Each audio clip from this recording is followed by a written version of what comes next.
मस्त मॅच बघत बघत आज जेवण करून घेतलं। त्याच्या अगोदर ना आज जेवणामध्ये पालकाचं वरण आणि भाकरी बनवायला घेतल्या।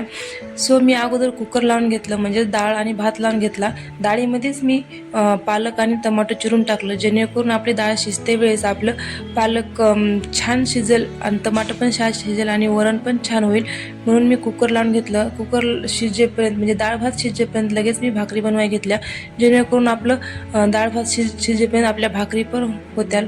तसं तर मला भाकरी जमतात, म्हणजे थोड्या जास्त चांगल्या पण नाही जास्त वाईट पण नाही, मीडियम खासारख्या तर बनवते मी। मग भाकरी बनवायला घेतल्या। मला चपातीपेक्षा भाकरी बनवायला सोप्या वाटतात, म्हणजे चपातीचा खूपच कुटाणा वाटतो, पण भाकऱ्या छान म्हणजे आवडतात मला बनवायला।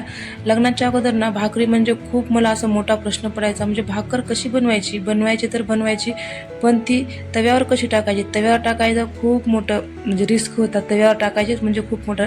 पण आता काही वाटत नाही, म्हणजे सवय झाली मला। भाकर म्हणजे सोपी वाटते आणि चपातीच अवघड असं वाटते मला।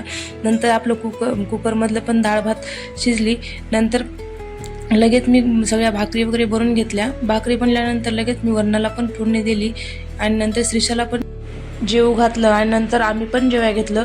मस्त असं मॅच बघत बघत आम्ही जेवण केलं आणि दिवसाचा शेवट झाला। चला तर मग भेटूया नवीन एका व्हिडिओपर्यंत, तोपर्यंत बाय बाय।